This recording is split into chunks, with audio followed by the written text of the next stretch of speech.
Единствениот македонски хирург кој неодамна оперираше со помош на очила за виртуелна реалност, повеќе од 2 години ја користи вештачката интелигенција како свој сојузник во работата, односно со нејзина помош печати верни реплики на органите на пациентите, ги прави во 3D варијанта за да се подготви подобро и да биде поефикасна операцијата, односно ги користи за предоперативна припрема.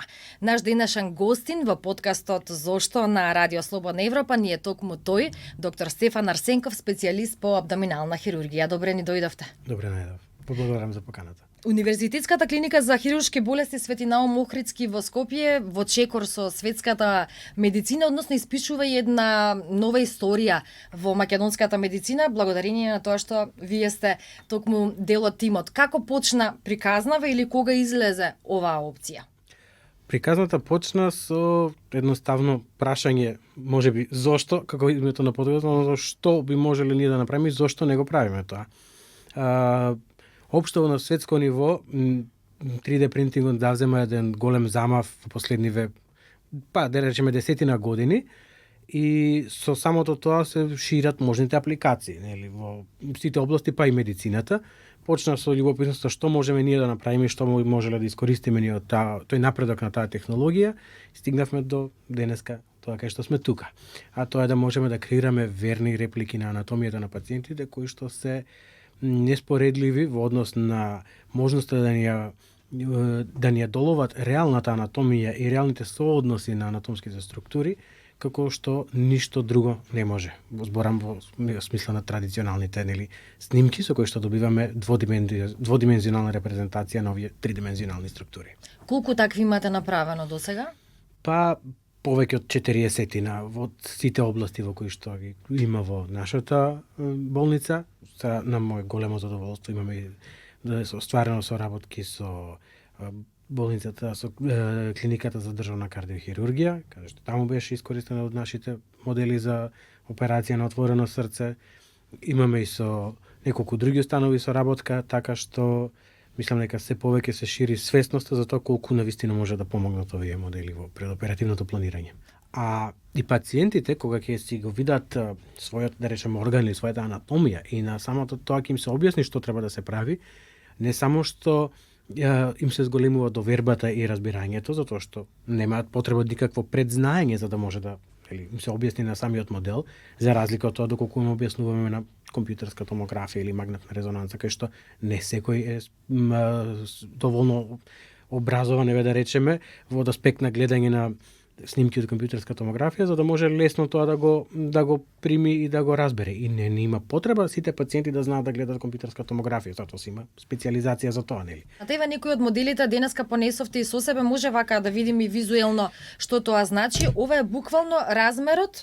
Да, ова е реална големина. Нашите мерења и анализи покажуваат дека моделите што ги генерираме се точни до десетинка од милиметар, што значи поприлично прецизни, особено за оно што ние треба да го направиме. Ова е еден од последните модели кои што ги искористивме, затоа е интересен, би сакал да го покажам.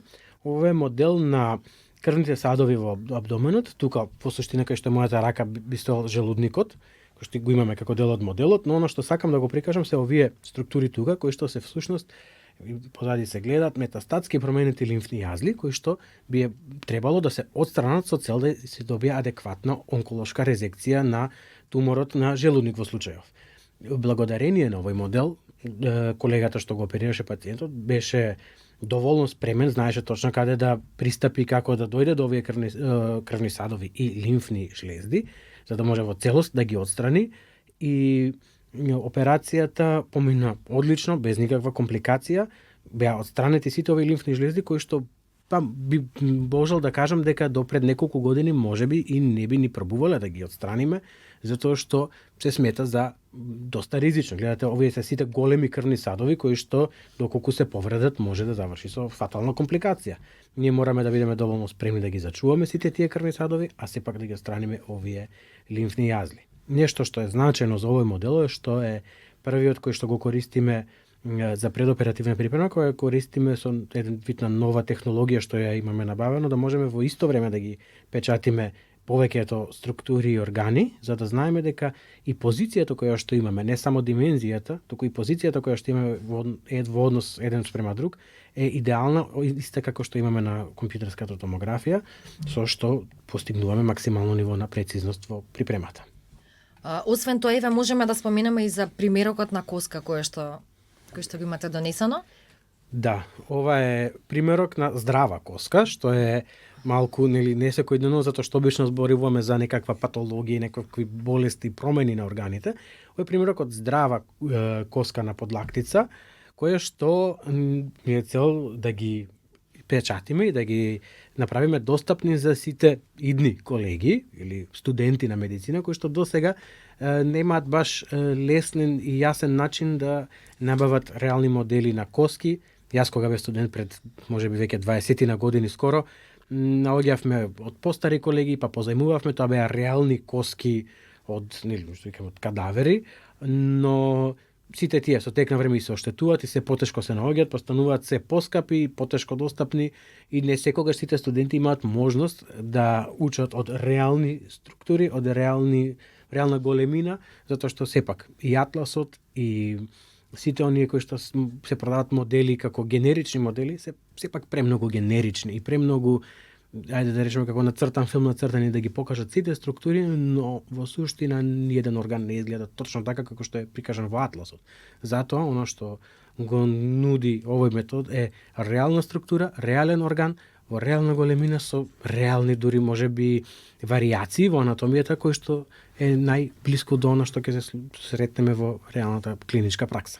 Додека овој дел од коска на другиот модел е сушност како изгледа оштетена, така, ова е скршена. Да, ова е скршена коска од петата, пациент кој што паднал од висина се дочекал на стапалото, ова се гледа формата на петата, со целата тежина дошол и затоа е вака смачкана и распрскана, но оваа коска, што се вика калканеус, е доста голем проблем за третман на травматолозите и ортопедите, заради неелесната достапност, заради комплексните фрактури кои што се случуваат и затоа овој тип на коска е еден од најчесто печатените кои што го имаат потреба колегите травматолози во болницата кај што работам, баш заради тоа што третманот на оваа скршеница е доста комплексен, има различни пристапи, различно поставување на тие остеосинтетски материјали и сме направиле 4, 5 или 6 можеби вакви модели кои што колегите ги искористиле со оглед на тоа што е една ретка скршеница, но последните неколку ги печатиме често, кажуваат дека особено за поредките и покомплицираните случаи ова е доста голема придобивка. Еве и останатиот модел кој што го имате. Да, тука Земено со себе, ова исто така станува збор за некој комплексен случај? Да, ова се работи за рак на главата на панкреасот. Тука се наоѓа промената. Но тоа операција на отстранување на главата на панкреасот заедно со 12-падачното црево и дел од жолчните патишта е една од најкомплексните операции во абдоминалната хирургија, која што има најдолго траење и најсклона на компликации. И заради тоа ни од огромна помош да знаеме каде се поставуваат сите овие крвни садови, сите овие црвени структури се артериски крвни садови, синиве се венски крвни садови. И ништо од тоа ние не смееме да повредиме, се тоа мора да оставиме во пациентот, затоа што носи крв за другите органи, но треба да го извадиме овој дел со евентуално врзување само на еден крвен сад тука. Ова тоа што ни помага многу е, освен што точно знаеме каде се наоѓаме во текот на самата операција, затоа што во сала си го земаме препаратот, си стои на полица во операционата сала и можеме наместо да бараме по снимките да видиме каков е соодносот на артериите, ние се оставаме и се гледаме, еве, ја пипам оваа артерија, сега значи за 1 сантим понатака ќе очекувам да видам и другата, затоа што нешто што не се спомнува доволно често е дека ништо во нашиот организам не изгледа вака јасно видливо, јасно пластично. Се бојата е многу послична на сите овие структури и сите овие структури се виткани во некако нормално масно ткање. Ништо не се гледа вака јасно и ниеден крвен сад ние не го гледаме вака јасно за да можеме да го видиме па да знаеме точно каде, туку обично се работи околу масно ткиво, па пипиме, гледаме дека тука па ќе го испрепарираме, односно со голиме за да не биде достапен. Ова операција конкретно иако ризична, специфична, заврши добро? Да, за среќа пациентот заврши добро. веќе на домашно лекување, пред околу 2 месеци се случи операцијата, но тоа што нешто сакав да го спомнам, можеби еден алармантен тренд на тоа дека многу млади луѓе со малигни болести во последно време се јавуваат на лекување кај нас, нешто што е дури во мојата, да речем, околу 10 години кариера или бидување во болницата и во хирургијата, не беше случај ни пред 5 ни пред 6 години, туку беше нешто драматично кога ќе дојдеше пациент под 40 години со малигна болест, со месеци се памтеше и се прераскажуваше тој случај, за да во последниве неколку месеци имаме повеќе пациенти под 40 години со дури напреднати малигни болести, што е малку загрижувачки тренд и веројатно некаков аларм околу тоа би требало да се крене на повеќе нивоа за да може да го спречиме тоа. Некогаш е итно, навистина многу докторот, односно хирургот нема време многу да размислува или многу да се подготвува. Со ваквиот начин на функционирање всушност и вие кратите на време. Да, кратиме на време и до сега со гордост можам да кажам дека ниту една операција не била одложена со цел да се чека изработката на моделот. Ги приоритизираме работите така да секогаш пред планираната операција е готов моделот за операција. Во најголем дел од случаите околу ден до 2 ни се потребни да ги изработиме моделите, кога се работи за некои поитни дури скршеници на коски, можеби неколку часови ќе бидат во прашањето дека од моментот на снимање до добивање на моделот, така да дури сме размислувале за покомплексни, но итни ситуации за тоа да се користат овие модели. Во секој случај е дека моделот би морал да биде готов пред операцијата, за да може адекватно да се припреми, за да може да биде што поуспешно. Така да нитноста не е секогаш пречка за изработување на модел. Несомнено е многу пократко, што далеку искусен хирург може да го види моделот, да го погледне, да види каква анатомска варијација има, кој пристап треба, веднаш инстантно си ја планира операцијата во глава. Еве, ако има време, тоа би го кажала една интересна случка, каде што се работеше за еден модел што го правевме за операција на срце кај едно детенце, кај што имаше еден гостин од странство, не се сеќавам сега од која држава, не е ни битно. Пред самата операција, однесов моделот таму да го погледаат колегите, и колегите што го гледаат моделот, што претходно ги има видено, сите снимки беа максимално спремни за таа операција, го погледна моделот, гостинот од странство и рече, ама чекајте малку, една од овие артерии не се спојува со другата. Ме праша мене колку си сигурен дека моделот е точен. Апсолутно сум точен, затоа што тој па модел по случајност не го правевме воопшто со вештачка интелигенција, цел рачно буквално го правев, точка по точка, ми беа потребни повеќе од 15 сати да го направам. Апсолутно сум сигурен дека претходниот ден поминав повеќе од 10 сати гледајќи го моделот, сигурен сум дека секоја точка е точно таму каде што треба да биде. Значи, па ако е така, не можеме да направиме операцијата што сме планирале. Мораме друг пристап да имаме и мораме поинаку да пристапиме кон овие структури. Сигурен сум дека тоа ќе го види и во тек на операција и ќе се адаптира и исто така успешно ќе заврши операцијата. Но колку драматично делуваше тоа во истата секунда кога го зема моделот да го види, рече чекај, не можеме тоа што го планираме, а претходниот ден го поминали цел ден гледајќи ги снимките, кажува зошто пренесувањето на информации на овој начин е многу поефикасно и многу важно. Еве, велите колега од странство бил чудо невиден од она што го видел преку овие модели. Всушност и веќе сте пионер и во регионот и пошироко. Ја споменавме она операција со помош на очила за виртуелна реалност. Всушност еден од ретките во светот, овде е единствено еден од ретките во светот кој што има направено такво нешто. Ајде и тоа да го споменеме. Така да, според моите сознанија, во моментот кога се направи таа операција со помош на очилата за виртуелна реалност, имаше објавено само 2 труда или две инстанци во светот, во кој што еден хирург од Индија и другиот, мислам, беше од Чиле, што има направено таков тип на интервенција. Зборуваме за интервенција за операција каде што сликата наместо во монитор ја гледаме во очилото за виртуелна реалност и тоа е подобрување од аспект на тоа дека ни нуди многу поголема ергономија и многу поголем комодитет во работењето, а сигурно кога би прашале било кој пациент дали кога ве оперира хирургот сакате да му биде комотно или да му стои малку незгодно, сигурно секој би обрал да го оперира хирург на кој што му е комотно кога оперира, така? Така да тоа и Тоа е целта на таа технологија, да се зголеми ергономијата и комодитетот на хирургот со цел да се подобри ефикасноста на третманот за пациентот. Кога сме кај комодитетот, да ја споменам и онаа мобилизација за скршеница која ние покажавте кога бевме последен пат кај вас во канцеларија, тоа всушност е една замена за оној здодевен гипс. Нели, можеби нема да може да му се потпишат на гипсот на пациентот, меѓутоа е многу ќе има многу поголем комодитет. Да. Едноставно е многу полесно на многу начини. Многу го подобрува квалитетот на животот на луѓето кои што имаат скршеници. Навистина е така, а ако сака некој баш да му се потпишува, ќе оставиме и дел за потпишување, нема проблем.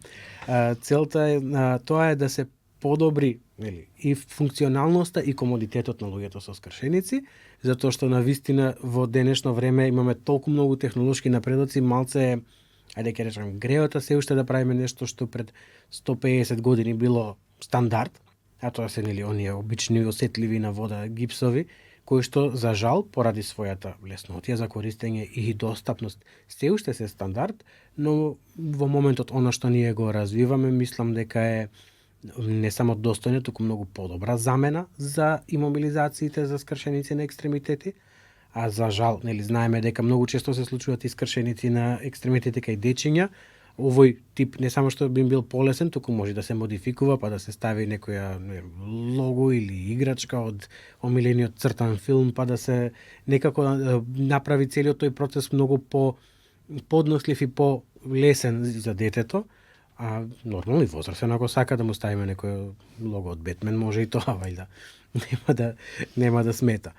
Така што нуди многу можности за адаптација, многу можности за правење на да одговори на секоја посебна потреба на секој пациент и мислам дека и тоа ќе биде еден значаен напредок во третманот на многу пациенти. Но ова од друга страна ќе чини и повеќе од еден класичен гипс. А меѓутоа ако почнат сите клиники така да функционираат, всушност ќе добиеме и модели кои што нема да чинат толку, така? Така, да, ќе чини повеќе, сигурно ќе чини повеќе од еден класичен гипс, но доколку земеме во предвид колку е комодитетот, доколку и тоа се случи, лето во 2 дена пред одмор имаше потреба пациент да носи гипс, а зборуваме за дете, а скршеницата негова и позицијата дозволуваше да ставиме ваква имобилизација, колку чини неговиот комодитет на тој одмор, каде што може нормално си се бања, да си влегува вода, си игра на плажа, за сметка на дете кое што тие 10 дена што ги чека цела година, ќе ги помине седејки на лежалка нерасположено, затоа што случајно, не по негова вина, му се случило да има некаква повреда. На што се надевате? Оние кои што се околу вас во најблискиот тим веќе ги виделе ефектите и вашите пациенти кои што имале успешни операции, меѓутоа ако ја гледате поголемата слика, треба што побрзо како општество да го фатиме текот на новото? Така, апсолутно. Интересно е тоа што сите што ги искористиле моделите многу брзо потоа сакат повторно. Веќе на одделот кај што работам и во болницата каде што работам, ретко се случува да се работи некој голем комплициран случај без да се има модел, затоа што едноставно на убаво лесно се навикнува човек.